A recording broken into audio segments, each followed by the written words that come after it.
بسم اللہ الرحمن الرحیم۔ تفہیم القرآن، سید ابو الاعلیٰ مودودی۔ سمع و بصر نے تفہیم القرآن کی مکمل 6 جلدوں کی آڈیو سی ڈی بھی تیار کی ہے۔ سمع و بصر نے کچھ اہل خیر کے تعاون سے مولانا سید ابو الاعلیٰ مودودی رحمۃ اللہ علیہ کی مشہور تفسیر تفہیم القرآن کی 6 جلدوں کو 6 آڈیو سی ڈی MP3 کی شکل میں تیار کیا ہے۔ اس میں تلاوت عبد الرحمن الخزیفی کی ہے، ترجمہ اور سورتوں کا تعارف عظیم سرور کی آواز میں ہے، تفسیری حواشی سید سفیر حسن سبزواری، پروفیسر عبد القدیر سلیم اور جناب اشفاق حسین کی آواز میں ہیں۔ پروگرام کے مطابق تمام تر تفسیری حواشی سفیر حسن صاحب ہی کو پڑھنا تھے، لیکن اس کام کے دوران میں ان کا انتقال ہو گیا اور وہ اپنے رب کے پاس چلے گئے۔ ان للہ و انا الیہ راجعون۔ ان کے بعد دوسرے 2 حضرات کے تعاون سے اسے مکمل کیا گیا۔ اس کام میں جن افراد نے بھی حصہ لیا ہے ان کے لیے دعائے خیر کی درخواست ہے۔ اعوذ باللہ من الشیطان الرجیم۔ پناہ مانگتا ہوں اللہ کی شیطان مردود سے۔ بسم اللہ الرحمن الرحیم۔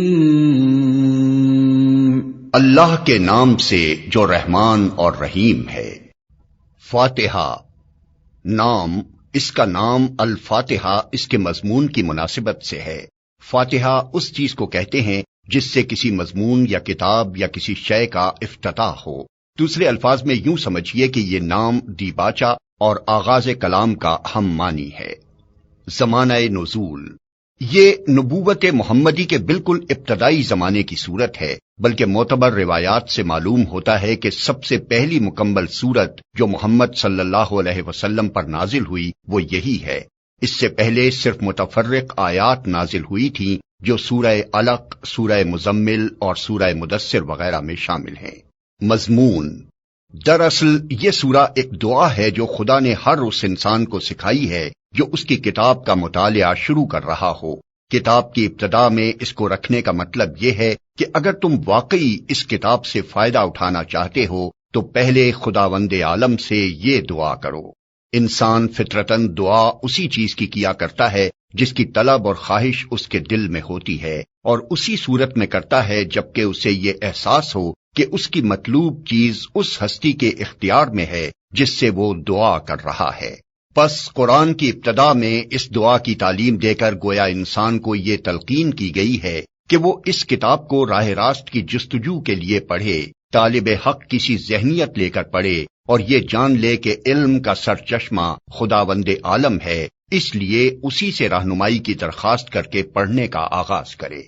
اس مضمون کو سمجھ لینے کے بعد یہ بات خود واضح ہو جاتی ہے کہ قرآن اور سورہ فاتحہ کے درمیان حقیقی تعلق کتاب اور اس کے مقدمے کا سا نہیں بلکہ دعا اور جواب دعا کا سا ہے۔ سورہ فاتحہ ایک دعا ہے بندے کی جانب سے اور قرآن اس کا جواب ہے خدا کی جانب سے۔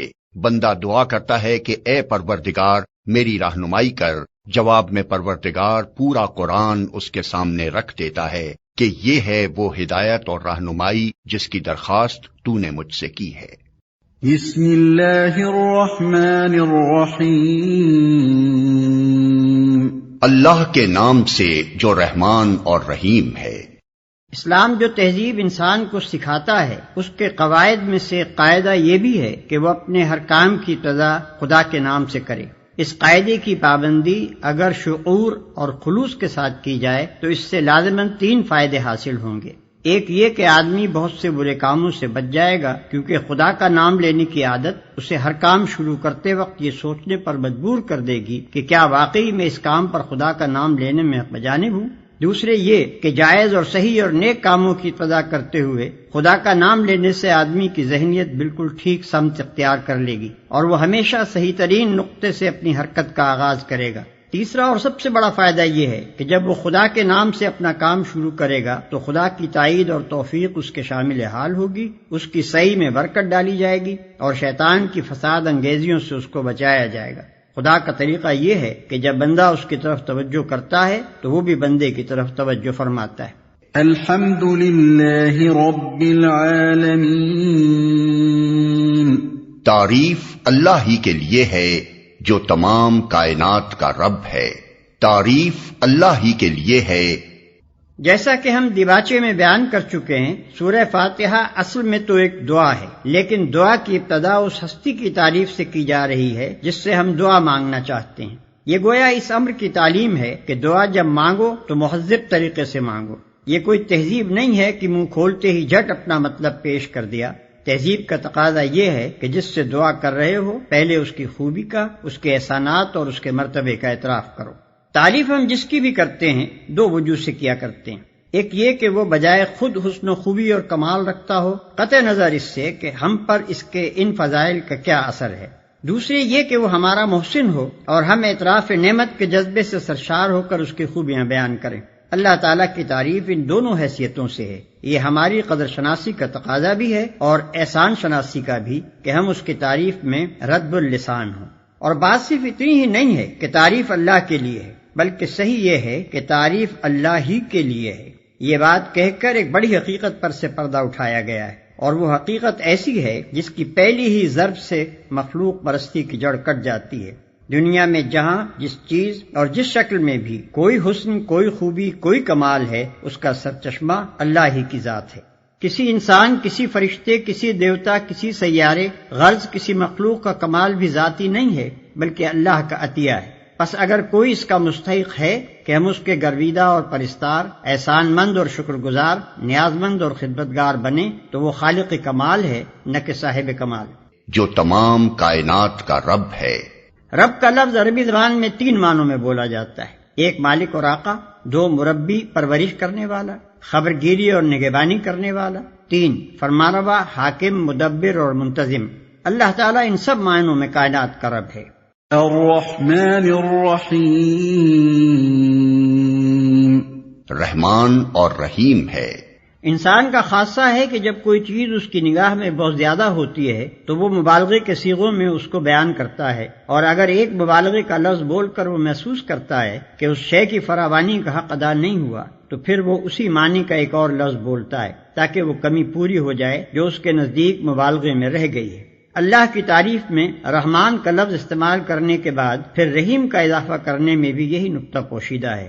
رحمان عربی زبان میں بڑے مبالغے کا صیغہ ہے، لیکن خدا کی رحمت اور مہربانی اپنی مخلوق پر اتنی زیادہ ہے، اس قدر وسیع ہے، ایسی بے حد و حساب ہے کہ اس کے بیان میں بڑے سے بڑا مبالغے کا لفظ بول کر بھی جی نہیں بھرتا۔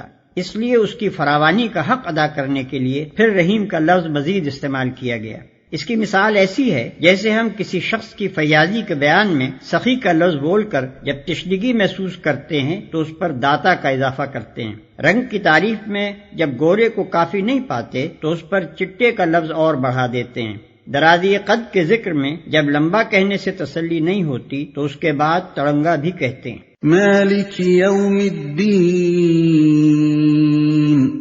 روز جزا کا مالک ہے، یعنی اس دن کا مالک جبکہ تمام اگلی پچھلی نسلوں کو جمع کر کے ان کے کارنامہ زندگی کا حساب لیا جائے گا اور ہر انسان کو اس کے عمل کا پورا صلہ یا بدلہ مل جائے گا۔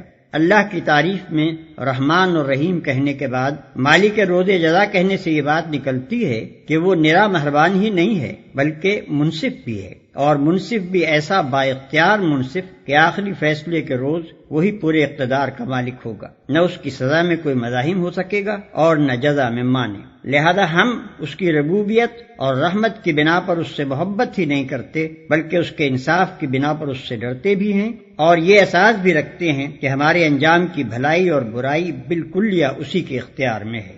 ایاک نعبد و ایاک نستعین، ہم تیری ہی عبادت کرتے ہیں اور تجھی سے مدد مانگتے ہیں، ہم تیری ہی عبادت کرتے ہیں۔ عبادت کا لفظ بھی عربی زبان میں 3 معنوں میں استعمال ہوتا ہے، 1 پوجا اور پرستش، 2 طاعت اور فرما برداری، 3 بندگی اور غلامی۔ اس مقام پر تینوں معنی بیک وقت مراد ہیں، یعنی ہم تیرے پرستار بھی ہیں، مطیع فرمان بھی اور بندہ و غلام بھی۔ اور بات صرف اتنی ہی نہیں ہے کہ ہم تیرے ساتھ یہ تعلق رکھتے ہیں، بلکہ واقعی حقیقت یہ ہے کہ ہمارا یہ تعلق صرف تیرے ہی ساتھ ہے۔ ان تینوں معنوں میں سے کسی معنی میں بھی کوئی دوسرا ہمارا معبود نہیں ہے۔ تجھی سے مدد مانگتے ہیں، یعنی تیرے ساتھ ہمارا تعلق محض عبادت ہی کا نہیں ہے، بلکہ استعانت کا تعلق بھی ہم تیرے ہی ساتھ رکھتے ہیں۔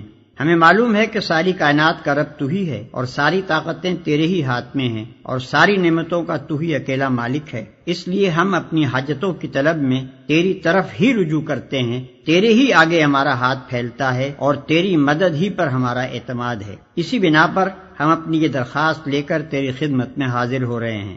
اهدنا الصراط المستقیم، ہمیں سیدھا راستہ دکھا، یعنی زندگی کے ہر شعبے میں خیال اور عمل اور برتاؤ کا وہ طریقہ ہمیں بتا جو بالکل صحیح ہو، جس میں غلط بینی اور غلط کاری اور بد انجامی کا خطرہ نہ ہو، جس پر چل کر ہم سچی فلاح و سعادت حاصل کر سکیں۔ یہ ہے وہ درخواست جو قرآن کا مطالعہ شروع کرتے ہوئے بندہ اپنے خدا کے حضور پیش کرتا ہے۔ اس کی گزارش یہ ہے کہ آپ ہماری رہنمائی فرمائیں اور ہمیں بتائیں کہ قیاسی فلسفوں کی اس بھول بھلیاں میں حقیقت نفس الامری کیا ہے، اخلاق کے ان مختلف نظریات میں صحیح نظام اخلاق کون سا ہے، زندگی کی ان بے شمار پگڈنڈیوں کے درمیان فکر و عمل کی سیدھی اور صاف شاہراہ کون سی ہے۔ صراط الذین انعمت علیہم غیر المغضوب علیہم ولا الضالین، ان لوگوں کا راستہ جن پر تو نے انعام فرمایا، جو ماتوب نہیں ہوئے، جو بھٹکے ہوئے نہیں ہیں، ان لوگوں کا راستہ جن پر تو نے انعام فرمایا۔ یہ اس سیدھے راستے کی تعریف ہے جس کا علم ہم اللہ تعالیٰ سے مانگ رہے ہیں، یعنی وہ راستہ جس پر ہمیشہ سے تیرے منظور نظر لوگ چلتے رہے ہیں، وہ بے خطا راستہ کہ قدیم ترین زمانے سے آج تک جو شخص اور جو گروہ بھی اس راہ پر چلا وہ تیرے انعامات کا مستحق ہوا اور تیری نعمتوں سے مالا مال ہو کر رہا، جو ماتوب نہیں ہوئے، جو بھٹکے ہوئے نہیں ہیں۔ یعنی انعام پانے والوں سے ہماری مراد وہ لوگ نہیں ہیں جو بظاہر عارضی طور پر تیری دنیاوی نعمتوں سے سرفراز تو ہوتے ہیں، مگر دراصل وہ تیرے غضب کے مستحق ہوا کرتے ہیں اور اپنی فلاح و سعادت کی راہ گم کیے ہوئے ہوتے ہیں۔ اس سلبی تشریح سے یہ بات خود کھل جاتی ہے کہ انعام سے ہماری مراد حقیقی اور پائیدار انعامات ہیں جو راست روی اور خدا کی خوشنودی کے نتیجے میں ملا کرتے ہیں، نہ کہ وہ عارضی اور نمائشی انعامات جو پہلے بھی فرعونوں اور نمرودوں اور قارونوں کو ملتے رہے ہیں اور آج بھی ہماری آنکھوں کے سامنے بڑے بڑے ظالموں اور بدکاروں اور گمراہوں کو ملے ہوئے ہیں۔